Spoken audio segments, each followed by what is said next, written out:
नमस्कार दोस्तों, स्वागत है आपका आपके अपने YouTube channel the active trader में।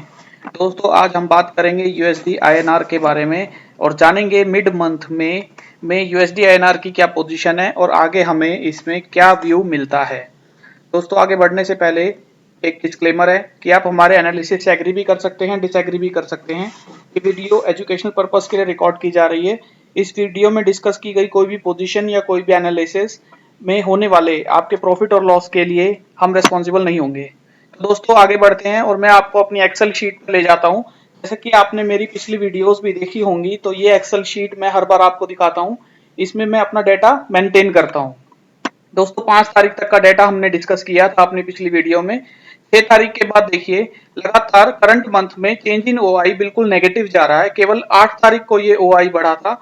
उसके बाद दोस्तों लगातार ये ओआई डिक्रीज हो रहा है। आप देख सकते हैं 22 लाख ओपन इंटरेस्ट से इस मंथ की में पोजीशंस में 22 लाख ओपन इंटरेस्ट से अभी 18 लाख ओपन इंटरेस्ट रह गया है। दोस्तों हैवीली 12 और 13 मई को तो हैवीली ओआई 6% 5% रिड्यूस किया गया था। इसी के साथ साथ नेक्स्ट मंथ में दोस्तों ये जो डिफरेंस है बेसिकली ये डिफरेंस नेक्स्ट मंथ की ओआई का बिल्डअप आपको बता देगा। नेक्स्ट मंथ में दोस्तों 8 तारीख को बिल्डअप अच्छा हुआ है 1,33,000 कॉन्ट्रैक्ट्स का और लगातार बिल्डअप भी हमें यहाँ दिख रहा है। यानी पोजीशंस करंट मंथ में क्लोज की जा रही हैं नेक्स्ट मंथ में उसकी कुछ परसेंट पोजीशंस को आगे कैरी फॉरवर्ड किया जा रहा है। अब दोस्तों ऐसा नहीं होता है कि कोई 1% पोजीशन करंट मंथ में क्लोज करके नेक्स्ट मंथ में पोजीशन ले रहा है। हो सकता है कि करंट नेक्स्ट मंथ में पोजीशन लेने वाले अलग व्यू हो और करंट मंथ में पोजीशन क्लोज करने वाले तो पहले उन्होंने पोजीशंस लास्ट के कुछ महीनों में ली होंगी। तो दोस्तों अभी आगे देखते हैं कि चार्ट में हमें क्या व्यू मिल रहा है।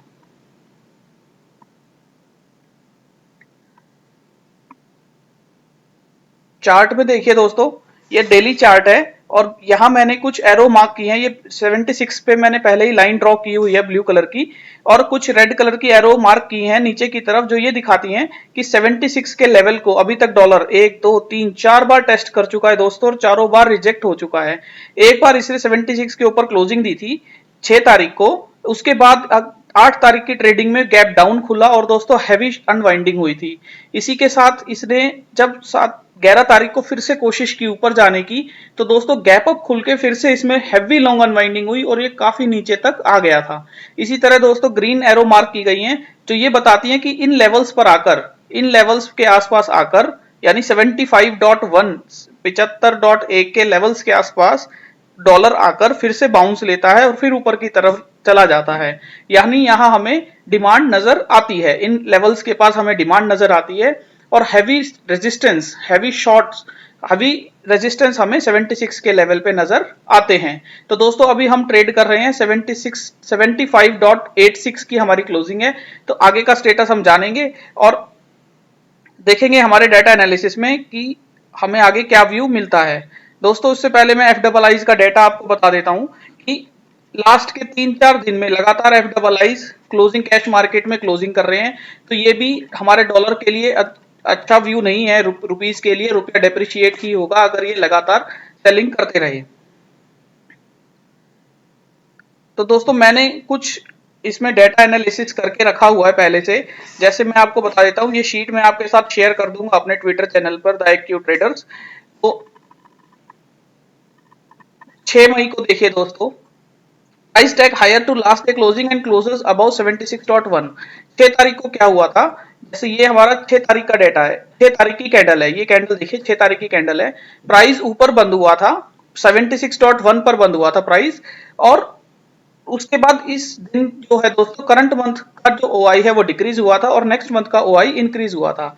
देखिए 6 तारीख को प्राइस 76.1 पे क्लोज हुआ था जबकि उसने 76.3 पे क्लोज हुआ था, सॉरी 76.1 का 03 पे क्लोज हुआ था, 76.1 का हाई लगाया था जो अभी तक की रेंज में सबसे बड़ा हाई था।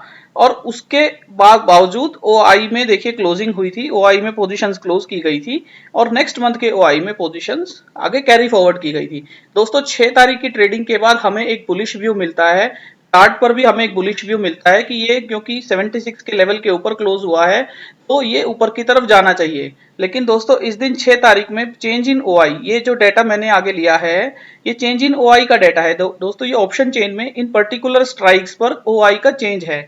तो दोस्तों अगर 76 के लेवल पर ये 76 के लेवल पर ये ऊपर क्लोजिंग भी दे रहा है 76 के ऊपर, और ये उसके तोड़ के ऊपर जाना भी चाहता है, तो 76 की कॉल में, 76 की मंथली कॉल में मुझे अनवाइंडिंग नजर आनी चाहिए और 76 की पुट में मुझे बिल्डअप नजर आना चाहिए ऑप्शन चेन में। लेकिन उस दिन क्या हुआ था दोस्तों, 76 की कॉल में 9744 ओआई इंक्रीज हुआ था और 76 की पुट में ओआई डिक्रीज हुआ था। ओआई कम, सॉरी 76 की पुट में ओआई कम एडिशन हुआ था कंपेयर टू कॉल, और 77 की कॉल में आप देखिए 29,000 का ओपन इंटरेस्ट बिल्डअप हुआ था। तो इससे हमें पता चलता है दोस्तों कि बेशक प्राइस ऊपर जा रहा है लेकिन कॉल साइड में ओपन इंटरेस्ट बिल्डअप भी हेविली हो रहा है। जो ये ओपन इंटरेस्ट डेवलप कर रहे हैं उनका क्लियर व्यू है कि ये इस लेवल से अभी इस डॉलर को ऊपर नहीं ले जाने देंगे। इसके बाद दोस्तों अगले दिन क्या हुआ था देखिए, अगले दिन जब 8 तारीख को ये नीचे ओपन हुआ, नीचे ओपन होने के साथ जिन लोगों ने यहां भी लॉन्ग किया था ये मान के कि ये लॉन्ग है, और दोस्तों इस दिन मेरा भी व्यू आगे के लिए लॉन्ग ही था क्योंकि मैं ये देखना चाहता था कि ये इस लेवल पर आकर 76 के 77 पे तो मुझे बिल्डअप नजर आता था ओआई का, लेकिन जिन लोगों ने 76 पे कॉल में ओआई बिल्डअप किया है वो अगले दिन कैसा रिएक्ट करते हैं। दोस्तों 7 तारीख को निफ्टी ट्रेड हुई थी, डॉलर ट्रेड नहीं हुआ था। तो 8 तारीख को जब हम गैप डाउन खुले तो वो बिल्कुल क्लियर विजन मिल गया था कि ये अभी शॉर्ट कवरिंग, ये अभी लॉन्ग अनवाइंडिंग आएगी, क्योंकि जिन लोगों ने यहाँ लॉन्ग किया था वो अब यहाँ लॉन्ग अनवाइंड करेंगे, अपने हेविली लॉन्ग अनवाइंड करेंगे। और दोस्तों 15 मिनट के चार्ट पे मैं आपको दिखाता हूँ, ये 8 तारीख, एक मिनट दोस्तों, एक मिनट,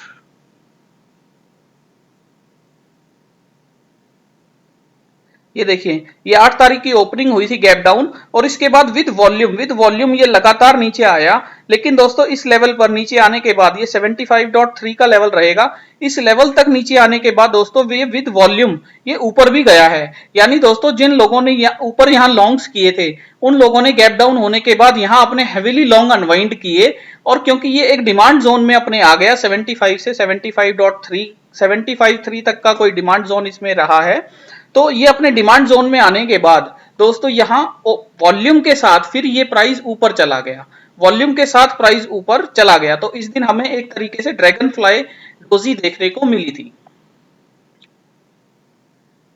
दोस्तों इस दिन हमें ड्रैगन फ्लाई डोजी देखने को मिली थी, और क्योंकि ये नीचे आया, नीचे आने तक ये अनवाइंडेड पोजीशंस क्लोज कर रहा था, लेकिन पोजीशंस क्लोज करने के साथ साथ जब ये नीचे से ऊपर गया दोस्तों, जब ये नीचे से ऊपर जा रहा था विद वॉल्यूम, तो मैं ये मानूंगा कि इसके अंदर नीचे के लेवल पर लॉन्ग बिल्डअप हुआ है हेविली।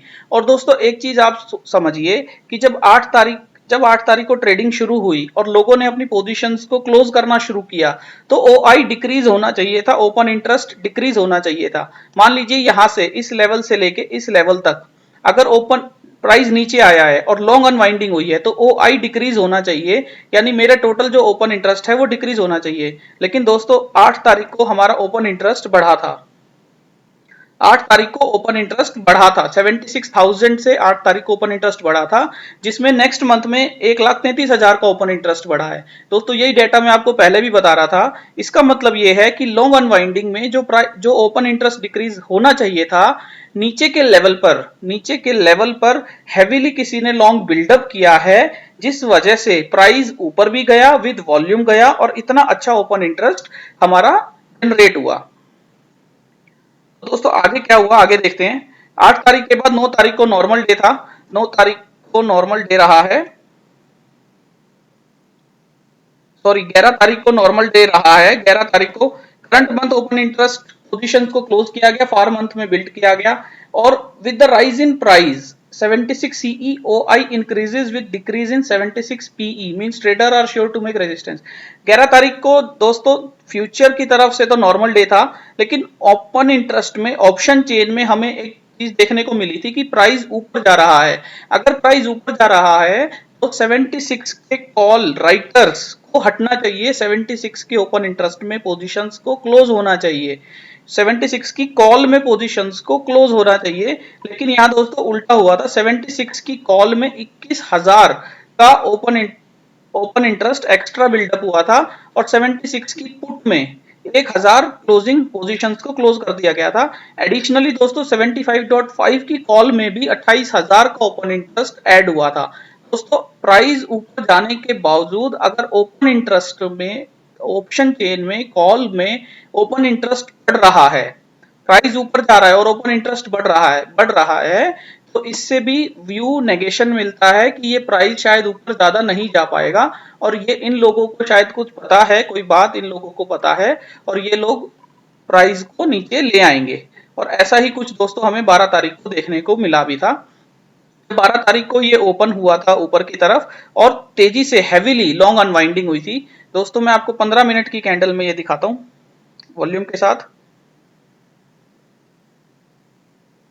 देखिए 12 तारीख में जब ये 76 के ऊपर ट्रेड कर भी रहा था, तो दोस्तों इन वॉल्यूम बार्स को देखिए, इन वॉल्यूम बार्स को देखिए, यहाँ ये हैवीली लॉन्ग अनवाइंडिंग हुई है और ये लगातार नीचे आ गया और दोस्तों फिर ये हमारे 75.3 के जोन में आ गया और यहाँ फिर हमें फिर से एक डिमांड जोन देखने को मिला और उसके साथ ग्रीन कैंडल्स के साथ ये बार ऊपर जाते गए।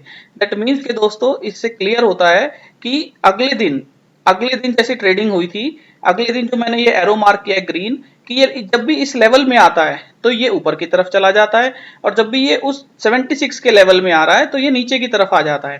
तो इससे मुझे क्लैरिटी मिलती है दोस्तों कि नीचे की तरफ इसमें डिमांड जोन है, 75 अभी ये नहीं ब्रेक करेगा और ऊपर की तरफ 76 अभी रेजिस्टेंस, हैवी रेजिस्टेंस जोन है, क्योंकि 76 के लेवल पर अभी अच्छा ओपन इंटरेस्ट बिल्डअप है। कॉल साइड में 2 लाख से ऊपर का ओपन इंटरेस्ट अभी एट प्रेजेंट दोस्तों बिल्डअप है।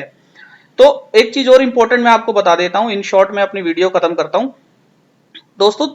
12 तारीख को जो क्लोजिंग थी 75.39 थी, 13 तारीख को जो क्लोजिंग थी वो भी 75.39 थी। इसका मतलब जब लॉन्ग अनवाइंडिंग हुई तो वो इस लेवल पर आकर सेटल हुए। इसी तरह दोस्तों जब यहाँ डिमांड जोन क्रिएट हुआ और यहाँ से जब प्राइस को लॉन्ग बिल्डअप में पुश किया गया तब भी वो इस लेवल पर आकर सेटल हो गए। तो 75.39 दोस्तों मेरे लिए एक अच्छा सपोर्ट लेवल बनता है। अगर इससे नीचे कोई भी क्लोजिंग आ जाती है तो मैं अपनी पोजीशंस को चेंज करना पसंद करूंगा। अभी के लिए नेक्स्ट वीक के लिए मैं 75.25 की पुट राइट करना पसंद करूंगा इस लेवल को देखते हुए।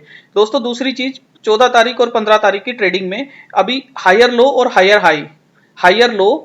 हाई की पोजीशन बिल्डअप हुई है, जिससे मुझे अभी पता चलता है कि ये थोड़ा बुलिश फॉर्मेशन दे सकता है। लेकिन दोस्तों ऊपर के लिए 76.1 का लेवल जब ये ब्रीच करके क्लोजिंग देगा, 76.1 के लेवल के ऊपर क्लोजिंग दे, उस दिन मैं एनालिसिस करूंगा और अगले दिन उसका हाई ब्रेक करके यदि ये ऊपर जाता है तो दोस्तों मैं 76 पे अपनी पुट को शिफ्ट कर लूंगा, क्योंकि मुझे ऐसा लगता है कि 76 में यदि ये लेवल 76.1 के ऊपर यदि ये क्लोजिंग देता है और अगले दिन भी अगर ये उसी पैटर्न को फॉलो करता है, हायर हाई के पैटर्न को फॉलो करता है, तो फिर यहाँ कॉल जो राइटर्स हैं वो अपनी पोजीशंस को हैवीली छोड़ेंगे और अगले दिन मैं एक अच्छी रैली यहाँ देख सकता हूँ।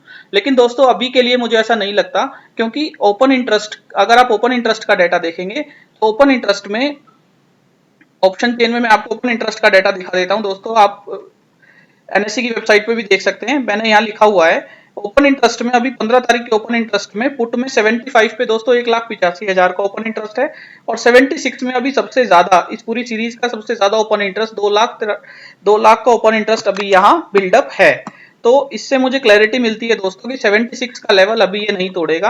हालांकि 75.5 पे दोस्तों 20,000 पोजीशंस को क्लोज कर लिया गया है, तो 75.5 के लेवल पर मुझे एक सपोर्ट भी नजर आता है। यहाँ भी रेजिस्टेंस, अगर हम 75.5 रेजिस्टेंस की बात करें तो वो पोजीशंस को क्लोज किया जा रहा है, इसलिए मुझे यहाँ 75.4 के लगभग सपोर्ट नजर आता है, जो 75.39 का मैंने आपको बताया भी, और 76 के ऊपर मुझे रेजिस्टेंस अभी नजर आता है क्योंकि यहाँ ओपन इंटरेस्ट बहुत अच्छा बिल्डअप है।